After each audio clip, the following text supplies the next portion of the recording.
everyone, welcome back to Chlorinated Thoughts. So today I am going to be packing up this. Ah, sorry. you asshole. I didn't mean to.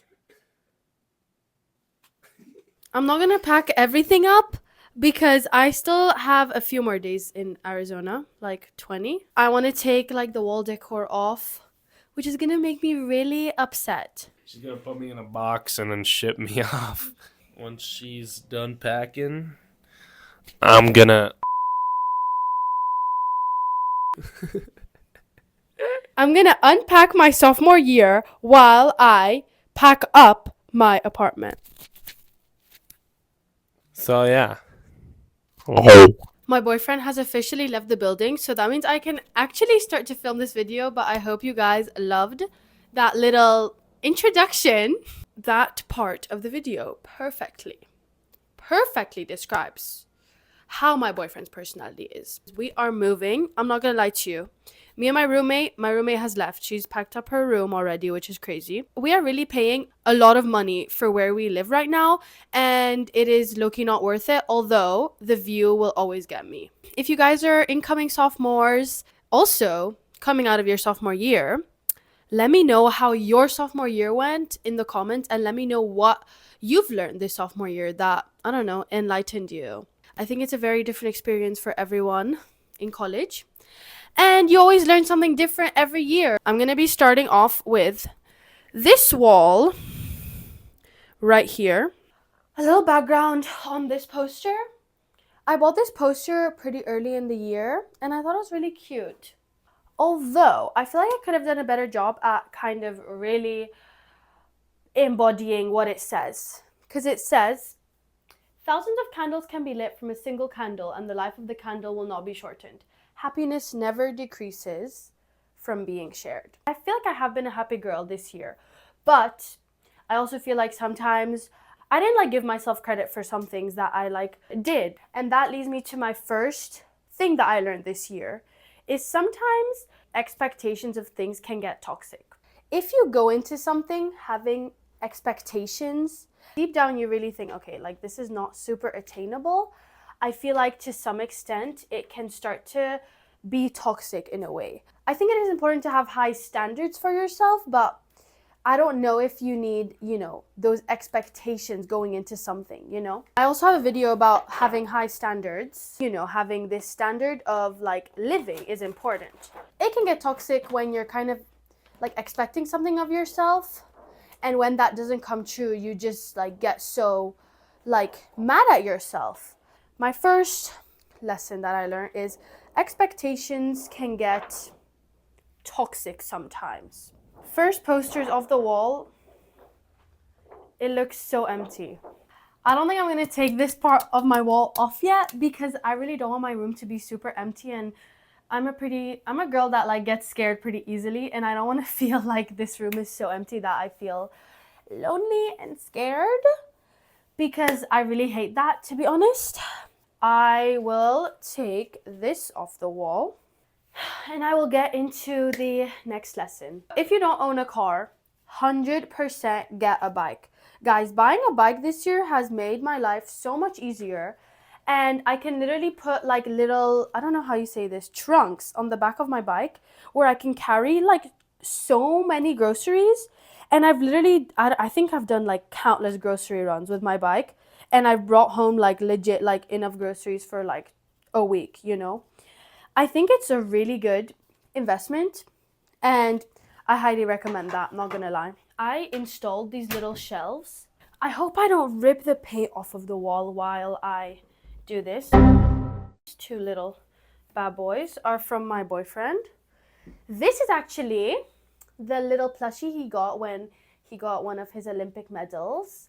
And this is the plushie he got when he won short course world championships. This medal actually means a lot to me. I feel like to a lot of people it wouldn't be as big of a deal, but to me it feels like a big deal because this is a time where I kind of really felt like I had made progress throughout the year. This is a medal I got at our conference championships.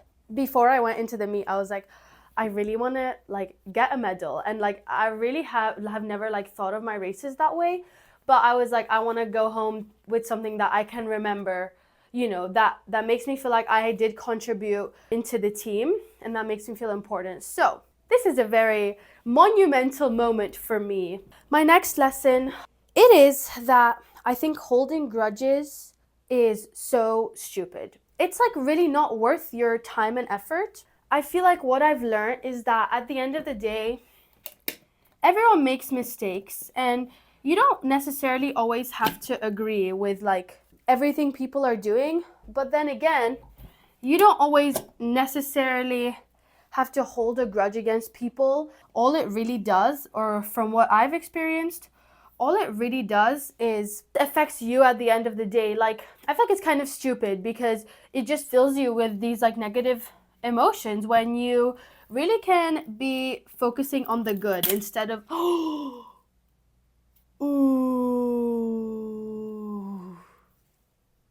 that's bad.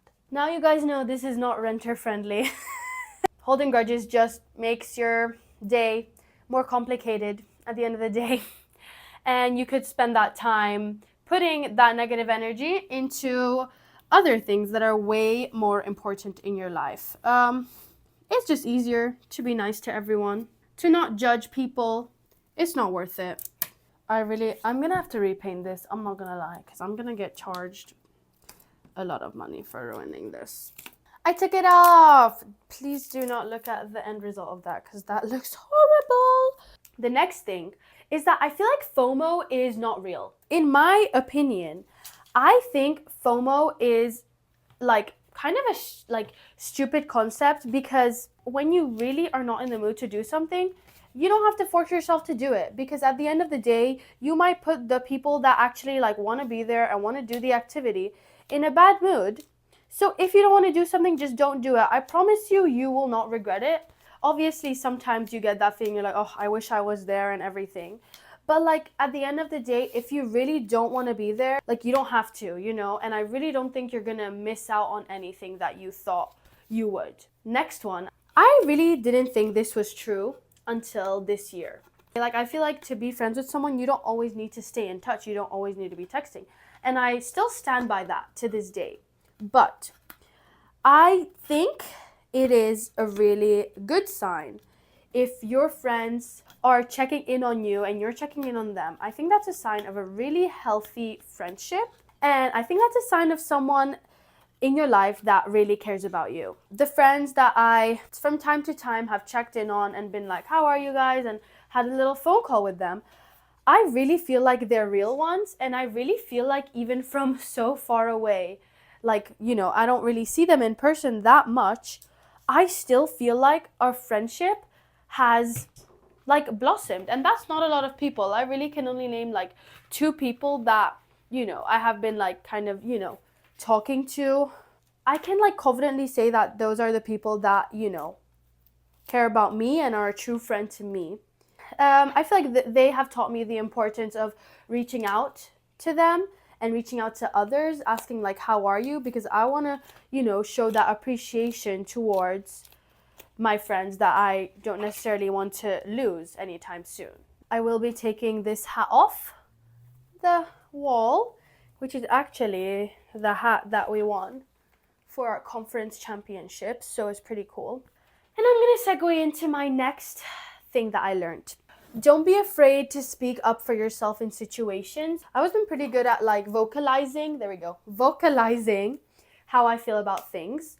But I feel like this year I kind of learned more in depth to like kind of speak up for myself, and also not be afraid to like kind of like speak to people and like socialize with people. Really will benefit you in the long run. It's really important to like kind of have this outgoing personality where you can just like speak to anyone, because you never know where that will take you. Just one simple conversation, you really never know where that will take you. As I segue into my last lesson that I feel like I have learned my sophomore year, I feel like I'm still learning this lesson because it's been pretty difficult for me to grasp this year. Something that I keep telling myself, I kind of make this a forced lesson to have, is that your time will come. Anything that you're trying to do, anything you're trying to pursue, and you feel like, it might not be working for you, even if you feel like it's not working for you, and even if you feel like it's not working exactly how you want it, it is working in your best favor. Like, it really is. And I think looking back on everything in my life, like, really everything in my life was not an accident as to like why it happened to me, like why it occurred to me, and like why I had to live through that experience. And I still stand by this to this day. If everything is, everything in your life has had a purpose as to why it has happened, then what you're going through right now also has a purpose as to why it's happening. And I really want to emphasize that your time will come. If you feel like it's taking forever, that's when you need to keep pushing, and that's when you need to just stay patient and just tell yourself, okay, it's fine, my time will come, and it will come, I promise you. This is the wall.